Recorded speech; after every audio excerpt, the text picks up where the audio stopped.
Hello friends, welcome back to Lalitha's kitchen tips. ఈరోజు మనం ఈ వీడియోలో ఈవినింగ్స్ టైంలో చేసుకునే ఒక మంచి బెస్ట్ స్నాక్ రెసిపీ అనేది చూద్దామండి. ఇది ఎగ్ ఇంకా పల్లీల కాంబినేషన్లో చేసుకోవచ్చు. మనకి ఏమైనా తినాలనిపించినప్పుడు వేడివేడిగా కరకరలాడుతూ చక్కగా సాయంత్రం ఈ విధంగా చేసుకొని తినొచ్చండి. మనకి 5 to 10 మినిట్స్లో ఈ స్నాక్ అనేది రెడీ అయిపోతుంది. అందరు కూడా చూసి చివరి వరకు చూసి మీరు ట్రై చేసి ఎలా కుదిరిందో కామెంట్ చేయండి. దీనికోసం మనం ముందుగా పల్లీలు తీసుకోవాలి. ఈ విధంగా పల్లీలు తీసుకొని ఒక బౌల్లోకి వేసేసుకోండి. నేను ఇక్కడ తీసుకున్న పల్లీలు 100 గ్రాములు తీసుకున్నా అండి. ఇవి పచ్చిగానే తీసుకోండి, వేపి అవసరం లేదు. ఆ తర్వాత మనం ఎగ్ తీసుకున్నాం కదా, ఎగ్ని ఈ విధంగా బ్రేక్ చేసేసుకొని పల్లీల్లోకి వేసేసుకోండి. తర్వాత ఎగ్ మొత్తం కూడా పల్లీల్లోకి కలిసేలాగా ఈ విధంగా ఒక స్పూన్తో ఇలా బాగా కలిపేసుకోండి. నేను ఇక్కడ 100 గ్రాములు పల్లీలు తీసుకున్నా కాబట్టి ఒక గుడ్డు వేసేయండి. మీరు ఒకవేళ 200 గ్రాములు తీసుకుంటే 2 గుడ్లు వేసుకోండి. మనకి దీంట్లోకి వాటర్ వేయకుండానే చక్కగా ఈ ఎగ్ తోటే సరిపోతుంది. ఇలా వేసేసుకొని కలిపేసుకోండి. ఇలా బాగా కలిసిన తర్వాత మనం ఇప్పుడు దీన్ని కొంచెం పెద్దగా ఉండే ఒక మిక్సింగ్ బౌల్లోకి వేసుకుందామండి. కలుపుకోవడానికి మనకి వీలుగా ఉంటుంది. ఆ తర్వాత మనం దీంట్లోకి ఒక 1/2 స్పూన్ నుంచి 1/2 స్పూన్ వరకు జీలకర్ర వేసుకోవాలి. అలాగే అల్లం పేస్ట్ అండి, అల్లం పేస్ట్ కూడా ఒక 1/2 స్పూన్ వేసుకోండి. అలాగే గరం మసాలా ఒక 1/2 స్పూన్ వరకు వేసుకోండి. ఇప్పుడు ఇవన్నీ ఒకసారి ఈ విధంగా బాగా కలిపేసుకోండి. ఆ తర్వాత మనం దీంట్లోకి ఉప్పు కారం కూడా వేసుకోవాలి. కొంచెం స్పైసీగా ఉంటేనే బాగుంటాయి కదా, మీరు మీ టేస్ట్ని బట్టి వేసుకోండి. నేను ఇక్కడ ఒక 1/2 టీ స్పూన్ వరకు కారం వేసాను. అలాగే ఒక 1/2 టీ స్పూన్ వరకు ఉప్పు కూడా వేస్తున్నాను. ఆ తర్వాత బాగా సన్నగా తరిగిన కొత్తిమీర వేసుకోండి. పుదీనా ఉంటే సన్నగా తరిగేసి పుదీనా కూడా కొంచెం వేసేసుకోండి. ఆ తర్వాత మనం వేసుకున్న ఇవన్నీ కూడా ఉప్పు కారం ఈ పల్లీలకు బాగా పట్టేలాగా మనం ఈ విధంగా ఒకసారి కలిపేసుకోవాలి.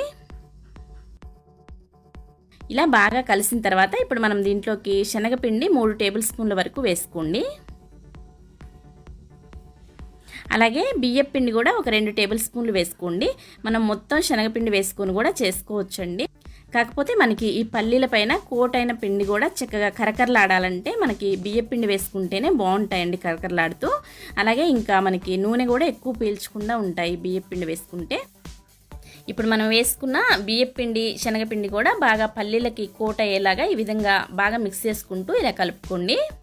బాగా కలిసిన తర్వాత ఇప్పుడు మనం చివర్లో దీంట్లోకి చాట్ మసాలా పౌడర్ ఒక 1/2 టీ స్పూన్ వరకు వేసుకోవాలి. అలాగే ఆమ్చూర్ పౌడర్ కూడా ఒక 1/2 టీ స్పూన్ వరకు వేసుకోండి. ఒకవేళ ఆమ్చూర్ పౌడర్ లేకపోతే మీ దగ్గర నిమ్మ చెక్క ఉంటుంది కదా, నిమ్మకాయ మొత్తం కాకుండా ఒక చెక్క వరకు నిమ్మరసం పిండుకోండి.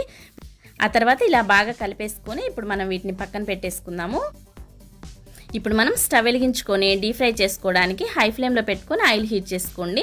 ఆయిల్ కాగిన తర్వాత లో ఫ్లేమ్లోకి అడ్జస్ట్ చేసుకొని వీటిని వేసుకోవాలండి. చూడండి, ఒకేసారి ముద్దలుగా కాకుండా ఇలా కొంచెం తీసుకొని ఇలా 1, 2 జార విడుస్తూ వేసుకోండి. మనకి ముద్దలుగా వేసినట్లయితే ఈ పల్లి పకోడీ అనేది మనకి లోపల వరకు కాలదండి, కరకరలాడుతూ ఉండదు. కాబట్టి ఇలా 1, 2, 3 వరకు జార విడుస్తూ ఇలా వేసుకోండి. ఇలాగే మొత్తం వేసేసుకొని ఆ తర్వాత మీడియం ఫ్లేమ్లోకి పెట్టుకోండి. లో ఫ్లేమ్లో పెట్టుకొని ఇలా వేసిన తర్వాత మీడియం ఫ్లేమ్లోకి అడ్జస్ట్ చేసుకోండి. ఆ తర్వాత చూడండి, ఈవెన్గా ఈ విధంగా మొత్తం కలుపుతూ ఉన్నట్లయితే మనకి కలర్ వచ్చేస్తూ ఉంటాయి. ఇలా కలర్ వచ్చిన తర్వాత వీటిని తీసేసుకొని చక్కగా వేడిగా కరకరలాడుతూ ఉంటాయండి. చాలా బాగుంటాయండి, ఎవరైనా కానీ ఇష్టంగా తింటారు. పల్లీలు ఎగ్ కాంబినేషన్లో ఇలా పకోడీ అనేది ట్రై చేసి మీకు ఎలా కుదిరిందో కామెంట్ చేయండి. అలాగే మరిన్ని ఇలాంటి రెసిపీస్ కోసం మన లలితాస్ కిచెన్ టిప్స్ పేజ్ని తప్పకుండా లైక్ చేసి డైలీ వీడియోస్ కోసం ఫాలో అవుతూ ఉండండి. Thank you for watching my videos. Have a nice day. Bye.